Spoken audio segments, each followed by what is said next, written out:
드디어 큰 변화가 시작됐습니다. 저는 진작에 이렇게 바뀌어야 한다고 생각했습니다.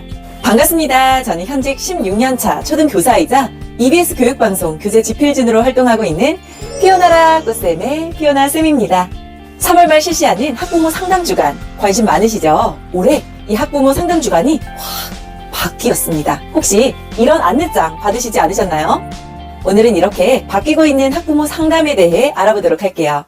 첫째, 가장 눈에 띄는 변화는 상담의 시기입니다. 이전에는 3월 말 한 일주일 정도의 기간을 두고 상담의 시기가 정해져 있었죠. 이것이 이제는 연중, 수시로 학부모님께서 필요한 시간에 필요한 일이 있으실 때 신청을 하셔서 상담을 하실 수 있도록 바뀌었습니다. 그럼 이전에는 수시 상담을 못했었냐? 그건 아니었어요. 하지만 왠지 별다른 일이 없는데 내가 상담 신청을 해도 될까? 이렇게 조금 학부모님 입장에서 부담스러우셨을 것 같아요. 이제는 편하게 상담 신청하셔도 됩니다. 저는 바람직한 변화라고 생각합니다. 기존 상담 주간인 3월 말은 아이들을 정확히 파악하기에는 조금 역부족인 시간이에요. 학생들도 새 학기에는 조금 더 정제된 모습으로 자신의 어떤 본 모습을 다 보여주지 않는 친구들도 대다수고요. 또 아이의 어떤 면에 대해서 그 심층적인 원인을 조금 파악하기에는 교사들도 조금 짧은 시간이에요. 또한 3월 한 달은 교사 입장에서도 굉장히 분주한 시간입니다. 이렇게 바쁜 시기에 모든 반 아이들을 일주일이라는 상담 기간 안에 상담을 마친다? 좀 역부족이고 한계가 분명히 있어요. 그럼 수시 상담은 언제쯤 해보는 게 좋을까요? 저는 3월, 4월 중순까지는 조금 기다리셨다가 한 4월 중하순 정도에 한 번, 그리고 2학기 학년 말에 한 번, 이렇게 2번 정도는 꼭 해보셨으면 좋겠어요. 1학기 한 4월 중순 이후에 상담을 하면 교사도 어느 정도 이제 아이들에게 익숙해지고 좀 여유를 찾으셨기 때문에 아이들을 좀 찬찬히 보시면서 어머님이나 학부모님께 도움이 될 만한 이런 조언이나 이야기들을 해주실 수 있고요. 그리고 이때 어머님께서 원하시는 아이의 모습, 그리고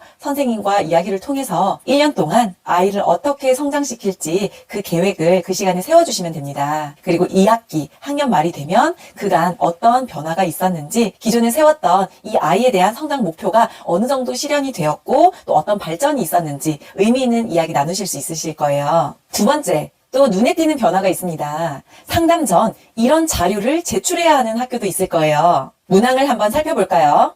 체크리스트를 통해서 아이의 행동과 아이의 모습을 좀 더 객관적인 눈으로 학부모님이 체크해 보시게 되어 있습니다. 아이를 좀 더 객관적으로 바라보게 하는 거죠. 그리고 이런 문항도 있네요. 아이가 가정에서 가족 구성원들과 어떻게 관계를 맺고 있는지, 어느 정도 상호작용을 편하게 하고 있는지, 이런 것들을 물어보고 있죠. 사실 작년 서희초 사건을 비롯해서 여러 교육계들의 어떤 이야기들이 많이 있었잖아요. 그 이야기들을 통해서 교육에 있어서는 학생, 그리고 학부모, 그리고 교사, 이렇게 3주체가 이렇게 잘 협력을 해야 아이를 잘 성장시킬 수 있다는 것에는 모두 동의를 하게 된 것 같아요.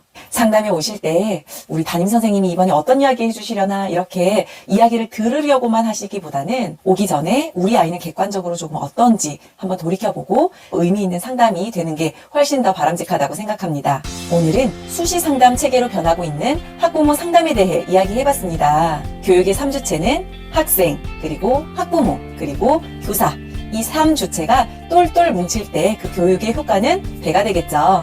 모쪼록 의미 있는 상담 시간 되시길 바라며 저는 또 다음 이야기로 찾아뵐게요.